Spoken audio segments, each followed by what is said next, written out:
السلام علیکم everyone, welcome back to another episode of Aatish Ishq. تھکن کے مارے ملیحہ کا برا حال تھا، درد سے بدن ٹوٹ رہا تھا، پھر بھی فجر کی اذان کے ساتھ ہی حسب عادت اس کی آنکھ کھل گئی۔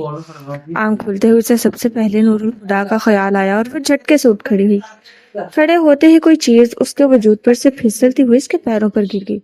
اس نے اپنے پیروں کی طرف دیکھا، یہ کوٹ کس کا تھا اور اس پر کس نے ڈالا ہوگا؟ ملیحہ کو یہ سمجھنے میں ایک سیکنڈ کی بھی دیر نہیں لگی۔ جھک کر کوٹ اٹھا کے بازو پر ڈالتے ہوئے وہ عجیب سے احساس سے دوچار ہوئی تھی۔ وہ کوٹ لیے اپنے کمرے میں آ گئی۔ کوٹ بیڈ پر ڈال کر وہ شاور لینے چلی گئی۔ 10 منٹ بعد ہی وہ گیلے بالوں کے ساتھ کمرے میں آئی۔ بالوں کو تولیے سے سکھا کر اس نے چادر اوڑھی اور جائے نماز بچھا کر قبلہ رو کھڑی ہوتی اس نے نیت باندھ لی۔ نور الہدیٰ یوں بھی سحر خیز تھے، پھر وہ فلائٹ میں نیند پوری کر چکے تھے۔ سورج کے چھپ دکھاتے ہی وہ ٹریک سوٹ پہنتے لان میں نکل آئے۔ دوڑتے ہوئے لان کے کئی چکر کاٹ کر وہ ایک جگہ رکے، بار بار جھک کر اپنے پنجوں کو چھوتے وہ ایک بار اٹھے اور پھر جھکنا بھول گئے۔ وہ اپسرا نہیں تھی مگر اپسرا لگ رہی تھی۔ سفید کپڑوں میں اہتمام سے دوپٹہ شانوں پر پھیلائے ہوئے اس کے لمبے نم بال ہوا سے لہراتے بار بار اس کے چہرے پر آ رہے تھے، مگر وہ بے نیاز بنی جھولے پر بیٹھی تھی جو اس کے گداز پینوں کے دھکے سے آہستہ آہستہ آگے پیچھے جھول رہا تھا۔ وہ سر اٹھائے بڑی محویت سے آسمان کو دیکھ رہی تھی کہ تبھی سورج کا راستہ روکے بادل بے سبب ہی کھسکا اور اس کا وجود کرنوں کی زد میں آ گیا۔ وہ ہنس پڑی اور ہنستے ہوئے اس نے یوں ہی اپنا سر جھکایا تو نظر ٹریک سوٹ پہنے بت کی طرح کھڑے ساکت شخص پر پڑی۔ وہ جھٹک گئی۔ وہ اس وقت نور الہدیٰ کی وہاں موجودگی کی توقع نہیں کر رہی تھی۔ اس نے اپنے آپ ہی سوچ لیا تھا کہ رات گئے آنے والا دن چڑھے تک تھکن اتارتا رہے گا۔ وہ اٹھی اور گھوم کر کمرے میں چلی گئی۔ Moonlight and sunlight, amazing, وہ آہستہ سے بڑبڑائے۔ وہ بال سمیٹ کر کچن میں آ گئی، فٹافٹ اورنج جوس نکال کر اسے جگ میں ڈالا اور جگ گلاس سمیت ٹرے میں رکھ کے بہادر کو تھما کر لان میں بھیجا۔ پھر اپنے ناشتے کی تیاری کر کے وہ کچن سے نکلنے والی تھی کہ نور الہدیٰ جوس کا گلاس ہاتھ میں لیے کچن کے دروازے سے اندر آ گئے۔ ہیلو ملیحہ، اسے دیکھ کر اپنا ہاتھ آگے بڑھاتے وہ بولے تو ملیحہ نروس ہو گئی کہ ان سے ہاتھ ملائے یا نہیں۔ اسی گھبراہٹ میں وہ ان کے ہیلو کا جواب نہیں دے سکی تو وہ غیر ارادی طور پر اپنا ہاتھ نیچے کر کے اس کی طرف جھک کر بولے، آئی ایم رانگ۔ اس بار وہ اعتماد سے مسکرائے، ناٹ انڈیڈ۔ پھر ان کے ہاتھ میں پکڑے آدھی خالی گلاس کو دے کر بولی، اور چاہیے؟ نو تھینکس۔ ملیحہ سمجھ نہیں پا رہی تھی کہ ان سے کس انداز میں بات کرے، اس لیے بات کرنے سے بچنے کی خاطر وہ ٹرے اٹھائے ان کے برابر سے گزر کر آگے بڑھ گئی، مگر اگلے ہی قدم پر اسے رک جانا پڑا۔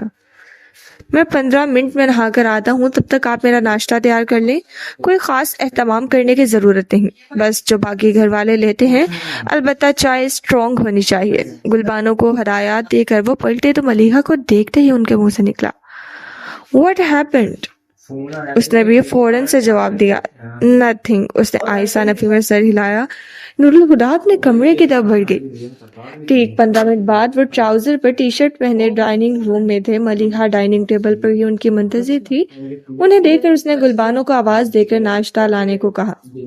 ناشتہ لگ چکا تھا۔ نور الہدیٰ نے نوالا منہ میں رکھ کر دوسرے ہاتھ سے اخبار اٹھایا، پھر ملیحہ کی طرف بڑھا کر سوالیہ لہجے میں بولے، نیوز پیپر؟ ملیحہ نے ناشتے سے دھیان ہٹا کر ان کی ہاتھ کی طرف دیکھ اور مسکرا کر بولی، میں ناشتے کے وقت اخبار نہیں پڑھتی۔ کیوں؟ وہ یوں ہی پوچھنے لگے۔ کیونکہ اخباروں میں ایسی خوفناک خبریں چھپتی ہیں کہ پڑھ کر بھوک ہی اٹھ جائے۔ سچ کہا۔ بولتے ہوئے انہوں نے اخبار کھولا اور پڑھنے لگے۔ ناشتہ ختم ہونے تک وہ اخبار بھی ختم کر چکے تھے۔ نیپکن سے ہاتھ صاف کر کے انہوں نے اخبار کو طے کر کے رکھا اور اپنے لیے چائے نکالتے ہوئے اس سے بولے، چائے لوگی؟ میں چائے کم پیتی ہوں، دن میں صرف 1 کپ، وہ بھی شام میں۔ وہ بھی ناشتہ کر چکی تھی۔ نیپکن سے ہاتھ صاف کرتی بولی، پھر اخبار اٹھاتے ہوئے اس نے بہادر کو آواز دی۔ بہادر کو بھی جیسے پتا تھا کہ آواز کیوں دی گئی ہے۔ وہ دوسرے ہی لمحے جوس کا گلاس لیا پہنچا۔ تم لوگوں نے ناشتہ کر لیا؟ گلاس اس کے ہاتھ سے لے کر اس نے پوچھا۔ جی بی بی صاحب، اس نے اسبات میں جواب دیا۔ ٹھیک ہے، تم جاؤ۔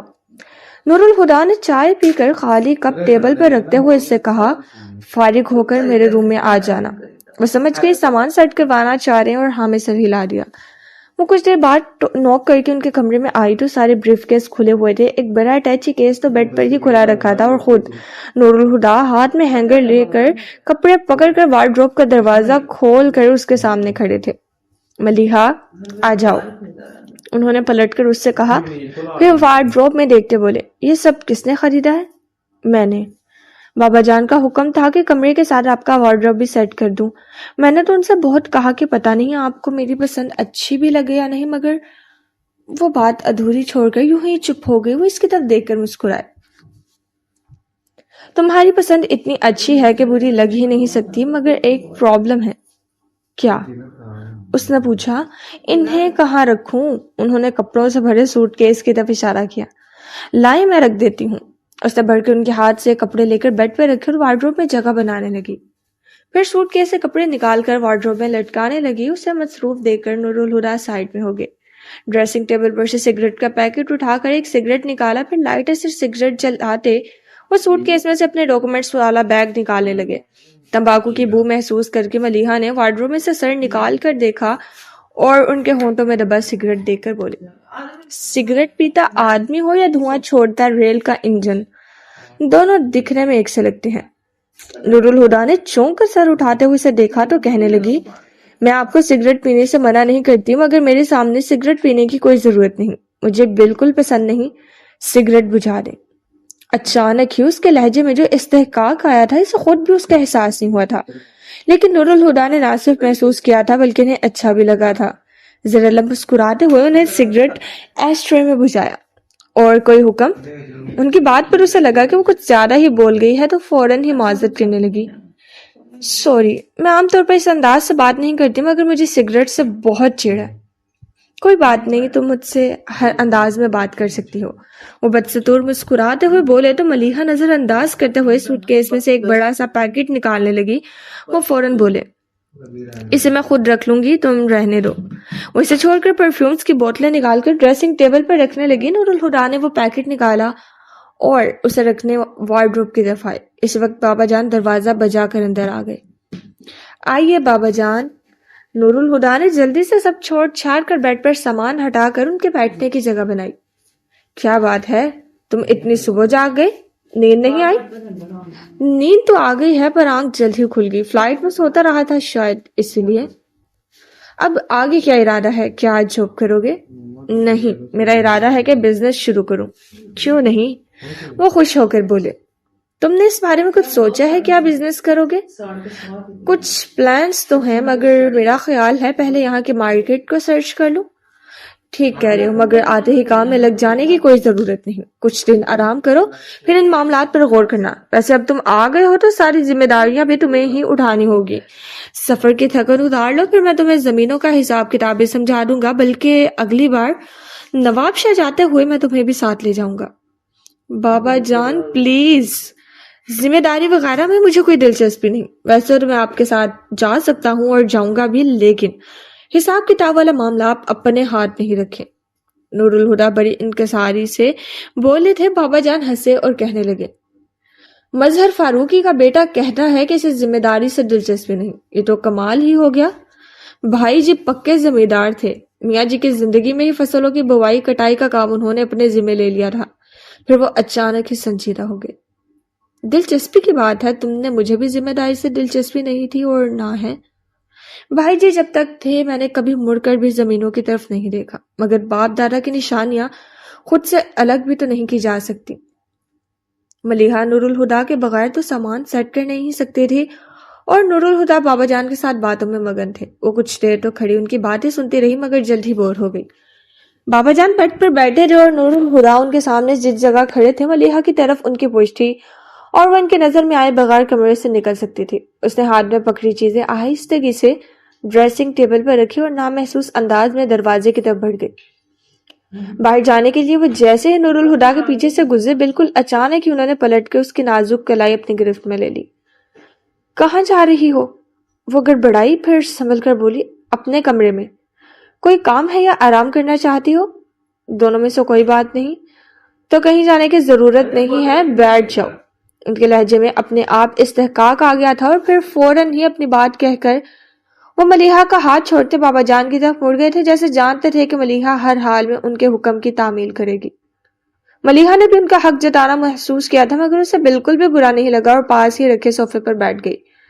نور الہدا اور بابا جان ایک بار پھر اپنی باتوں میں لگ گئے تھے اور وہ پھر سے بور ہونے لگی، مگر اس دوبارہ باہر جانے کی کوشش نہیں کی، کیونکہ وہ جان گئی تھی کہ وہاں ایک شخص ایسا تھا جو اسے پوری جان سے محسوس کر رہا تھا۔ ملیحہ نے واقعی سوچ لیا تھا کہ وہ دوبارہ لائبریری نہیں جائے گی، مگر اس دن جو کتاب اس نے ایشو کروائی تھی وہ تیسرے دن ہی سے واپس لے آئی۔ لائبریری کے اندر قدم رکھتے ہی اس نے محتاط نظروں سے ہر طرف کا جائزہ لیا تھا، اور جب وہ نظر نہیں آیا تو مطمئن سی ہو کر کتاب واپس کر کے باہر آ گئی۔ اچھا ہوا جان چھوٹ گئی اور مجھے خود پر جبر بھی نہیں کرنا پڑا۔ دل ہی دل میں خوش ہوتی سیڑھیاں اترتے ہوئے اس نے پتھریلی روش پر قدم رکھا اور ٹھٹک کر رک گئی، اور روش کے ساتھ لگی درختوں کی قطار میں وہ سامنے ہی ایک درخت کے سائے میں کھڑا بازو لپیٹے اسے ہی دیکھ رہا تھا۔ ملیحہ کو رکتے دیکھ کر وہ چلتا ہوا اس کے پاس آ گیا۔ 2 دن پہلے میں نے آپ سے کچھ کہا تھا، امید ہے آپ نے اس بارے میں کچھ بھی نہیں سوچا ہوگا۔ وہ ایسے بولا جیسے اسے شرمندہ کرنا چاہتا ہو، اور ملیحہ ایک پل کو شرمندہ ہو بھی گئی، مگر فوراً ہی سر اٹھا کر اس کی طرف دیکھتے ہوئے کہا، آپ یا تو پاگل ہیں یا دیوانے۔ ملیحہ کے چڑھنے کے جواب میں وہ شرارت سے بولا، اتنا بڑا راز آخر آپ کو کس نے بتا دیا؟ میرے وجدان نے، وہ کہہ کر بے نیازی سے دوسری طرف دیکھنے لگی۔ سچ کہہ رہی ہیں؟ وہ بول کر ہنسا۔ کیا مطلب؟ وہ بالکل نہیں سمجھے، مگر جواب دینے کے بجائے وہ ہنستا رہا۔ وہ الجھن بھرے انداز میں اسے ہنستا ہوا دیکھتی رہی۔ اپنی کہی بات کو سوچا تو بھی ایسا کوئی لطیفہ سمجھ نہیں آیا جس پر وہ یوں ہنس رہا تھا۔ میں نے ایسا کیا کہہ دیا جو آپ یوں ہنس رہے ہیں؟ زبردستی اپنی ہنسی روک کر اس نے ملیحہ کو دیکھا اور کہا، میرا نام وجدان مصطفیٰ ہے۔ ملیحہ کو فوراً ہی اس کے ہنسنے کی وجہ سمجھ آ گئی۔ وہ ایک بار پھر دل ہی دل میں فل سپیڈ سے اسے گالیوں سے نوازنے لگی، اور میں پاگل بھی ہوں اور دیوانہ بھی کس لیے ہوں شاید یہ بتانے کی ضرورت نہیں۔ ملیحہ نے سر کو جھٹکا اور آگے بڑھ گئی۔ کیا آپ آرام سے کہیں بیٹھ کر میری بات سن سکتی ہیں؟ اس کی آواز پر ملیحہ رکی تو وہ منت بھرے لہجے میں گویا ہوا، بس 5 منٹ، زیادہ آپ کا وقت نہیں لوں گا۔ اب ملیحہ نے ذرا دھیان سے اس کا چہرہ دیکھا۔ شکل سے تو سلجھا ہوا پڑھا لکھا نظر آ رہا تھا۔ ملیحہ نے سوچا، بات سن لینے میں کوئی حرج نہیں، شکل سے تو شریف آدمی لگتا ہے، اگر میں طریقے سے سمجھا دوں تو ہو سکتا ہے دوبارہ پریشان نہ کرے۔ سوچتے سوچتے وہ سیڑھیوں پر جا بیٹھی۔ وہ پینٹ کی جیبوں میں ہاتھ ڈالے اس کے سامنے کھڑا ہو گیا۔ میں آپ سے شادی کرنا چاہتا ہوں، کیا میری یہ خواہش شرعاً یا قانوناً ناجائز ہے؟ بالکل نہیں۔ ملیحہ نے بولنے میں سیکنڈ کی دیر نہیں لگائی۔ تو پھر؟ اس نے پوچھا۔ پھر یہ کہ ایک چیز ہوتا ہے معاشرہ، اور جس معاشرے میں آپ اور میں رہتے ہیں وہاں راستے میں بیٹھ کر شادیوں کے فیصلے نہیں کیے جاتے۔ آپ ٹھیک کہہ رہی ہیں۔ اس نے بھی پل بھر کی تاخیر کے بعد تائید کی۔ ایسا کریں، مجھے اپنا ایڈریس دے دیں اور کل یہی بات میرے پیرنٹس آپ کے گھر جا کر آپ کے پیرنٹس سے کریں گے، تب تو آپ کو کوئی اعتراض نہیں ہوگا۔ آپ بات سمجھنا ہی نہیں چاہتے، وہ چڑ کر بولی۔ جب میرے بابا مجھ سے پوچھیں گے کہ میں آپ سے کہاں ملے تو کیا کہوں گی کہ راستے میں رو کر آپ نے مجھے پرپوز کیا اور میں نے ہاں کر دی؟ آپ میں کچھ سینس ہے کہ نہیں؟ مجھے معلوم ہے کہ یہ ٹھیک نہیں، مگر میں نے خود بھی نہیں سوچا کہ میرے ساتھ کچھ ایسا ہوگا۔ کیا کوئی بھی شخص یقین کرے گا کہ مجھے محبت ہو گئی ہے، وہ بھی ایسی لڑکی سے جس نے میں نے پہلے کبھی دیکھا بھی نہیں تھا، جس کا میں نام تک نہیں جانتا؟ اگر کچھ دن پہلے کوئی مجھ سے کہتا کہ راستے میں کسی لڑکی کو روک کر اسے شادی کے لیے مناؤ تو میں بھی کسی قیمت پر ایسا احمقانہ کام کرنے کے لیے راضی نہیں ہوتا، مگر اب میں یہی سوچ رہا ہوں، یہ سب بہت عجیب ہے۔ مگر کیا ان عجیب باتوں کو سوچنے کے بجائے آپ صرف میرے بارے میں نہیں سوچ سکتی؟ وہ ملیحہ کے پیچھے بنی عمارت کو دیکھ کر بول رہا تھا، جیسے اس سے مخاطب ہو، دھیمی مگر مضبوط آواز میں، نرم لہجے کے ساتھ۔ ٹھہر ٹھہر کر بولتا، بلا شبہ اس کی آواز میں تسخیر کر لینے کی طاقت ہے۔ ملیحہ قائل ہو گئی۔ وجدان اب ملیحہ کو دیکھ رہا تھا۔ میں نے یہ بھی نہیں کہا کہ آپ کا جواب ہاں میں ہونا چاہیے۔ وہ ایک پل کو رکا، پھر بولا، آپ اگر چاہیں تو انکار بھی کر سکتی ہیں، آپ کو حق ہے۔ بس اتنی سی درخواست ہے کہ کوئی فیصلہ کرنے سے پہلے بس ایک بار میرے بارے میں سوچ لیجیے گا۔ میری زندگی آپ کے فیصلے سے جڑی ہے۔ بھلا میں کسی اجنبی کے بارے میں کیوں سوچوں؟ وہ بے مروتی سے بولی۔ اجنبی ہی صحیح، مگر کیا آپ اپنے 24 گھنٹوں میں سے ایک پل بھی مجھے نہیں دے سکتی؟ وہ اسی طرح سے بولا کہ ملیحہ نے گھبرا کر سر ہی جھکا لیا تو وہ پس مردگی سے مسکرایا۔ اور میں نے اپنے دن رات آپ کو دے دیے ہیں. نہ میں آپ کے سوا کچھ سوچ سکتا ہوں، نہ آپ کے سوا کچھ سوچنا چاہتا ہوں. بہت چاہا تھا میں نے آپ کی چاہت نہ کروں، مگر اب کر بیٹھا ہوں تو مجھے خود پر کوئی اختیار ہی نہیں رہا. نہ جانے وہ کیا کشش ہے جو مجھے آپ کی طرف کھینچتی ہے اور میں کھینچا چلا آتا ہوں. ملیحہ نے سر اٹھا کر دیکھا تو وہ سر جھکائے سرگوشیاں کر رہا تھا، مگر یہ سرگوشیاں بھی اتنی واضح تو تھی کہ اس کے کان کی لوئیں سرخ ہو گئی. مجھے اس کی بات ماننی ہی نہیں چاہیے تھی. اب اسے اپنی غلطی کا احساس ہو رہا تھا. اس نے سوچا اٹھ کر بھاگ جائے، مگر وجدان سامنے ہی کھڑا تھا. اگر ہاتھ پکڑ کر روک لیا تو؟ وہ سکن کلر کے سوٹ پر اوڑے میرون دوپٹے کا کونا مٹھی میں جکڑے فرار کے امکانات پر غور کر ہی رہی تھی کہ تبھی وجدان ناراضی سے بولا، آپ ہمیشہ سے یہی کرتی ہیں نا؟ کیا؟ بے ساختہ وہ بولی، یہی کہ جب بات آپ کے فیصلے کی آئے تو فرار کی راہیں ڈھونڈ لیں. یہ کیا کہہ رہا ہے؟ اس نے گھبرا کر سوچا. میں جو بھی کہہ رہا ہوں ٹھیک کہہ رہا ہوں. اور جیسے ملیحہ کی سوچ کو سن رہا تھا. آپ فیصلہ کرنے سے ڈرتی ہیں. فیصلے تو پھر بھی بڑی چیز ہے. آپ کو تو رائے کا اظہار بھی مشکل لگتا ہے. میری کوئی رائے ہو تو اظہار بھی کروں. اور نروٹھے پن سے دل میں بولے، اور یہ تو ناممکن ہے کہ آپ کی کوئی رائے ہی نہ ہو. ملیحہ نے چونک کر اسے دیکھا. آپ کے پاس دماغ ہے، سوچ سکتی ہیں تو رائے بھی دیکھتی ہوں گی. ہاں، یہ الگ بات ہے کہ آپ اپنی سوچ کو ہی چھپا لیں، جس طرح آپ اپنے جذبات چھپا لیتی ہیں. اب یہ تو کوئی نہیں کہہ سکتا کہ آپ کے جذبات ہی نہ ہوں. جب محسوسات ہیں تو جذبات اپنے آپ ہی ابھر آئیں گے. چلو اگر ہوں بھی تو کسی کو کیا پرواہ. ایک اور تلخ سی سوچ ابھری. کسی اور کو نہ صحیح آپ کو تو اپنے جذبات کی پرواہ کرنی چاہیے. وہ رسان سے سمجھا کر بولا،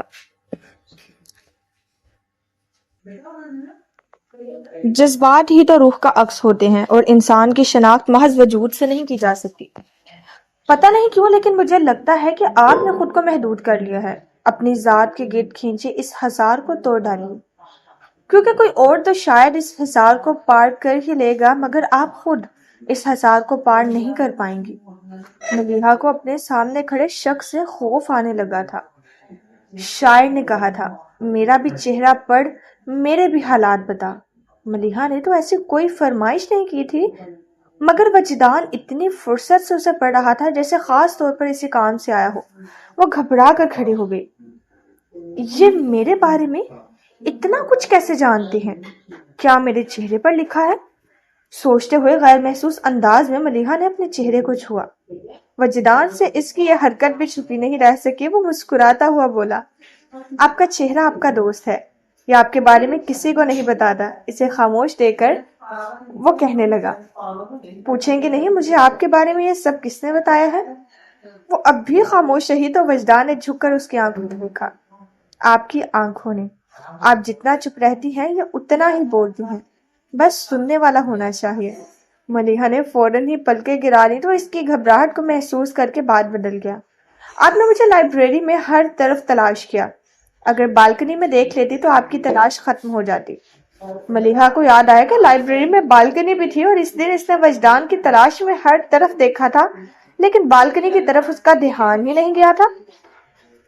آپ کتاب پڑھا کرتی اور میں آپ کو ایک بات کہوں، میں نے آپ سے پہلے کبھی کسی کو نہیں پڑھا اور آپ کو تو لگتا ہے حفظ کر لیا ہے، مگر کیا آپ کو پتا ہے کہ آپ کی آنکھوں سے آپ کی روح تک سیدھا راستہ ہے. آپ کی اٹھتی گرتی پلکوں کو دیکھتے ہوئے میں وہ راستہ کھو جایا ہوں. اب آپ چاہے کچھ بھی کر لیں مگر مجھے خود تک پہنچنے سے روک نہیں پائیں گی. وہ چیلنج نہیں کر رہا تھا مگر ملیحہ کو اتنا ہی برا لگا. اتنا سب کہنے کے باوجود آپ مجھے سمجھا نہیں سکے کہ آخر میں آپ سے شادی کیوں کروں گی؟ نہیں، وہ کہنے لگا، پوچھنا ہے تو یہ پوچھیں کہ میں آپ سے شادی کیوں کروں گا. وہ ملیحہ کی آنکھوں میں جھانکتا 2 قدم آگے آیا. اس کی سیاہ مقناطیسی آنکھوں کی کشش نے ملیحہ کو گمسم سا کر دیا تھا. کیوں؟ وہ اتنی ہلکی آواز میں بولی کہ وجدان نے شاید سنی بھی نہ ہوگی. کیونکہ جب سے میں نے آپ کو حفظ کیا ہے خود کو بھول گیا ہوں. جب وہ جان گئی تھی کہ اس کے لہجے میں تسخیر کر لینے کی طاقت ہے تو یہ کیوں نہ مانی کہ اسے تسخیر کرنے آیا تھا. وہ لاؤنج میں آئی اور بنا کسی طرف دیکھے سیدھی اپنے کمرے میں جانے کے لیے دوسرے دروازے کی طرف بڑھ گئی. ملیحہ! اپنا نام سن کر وہ پلٹی.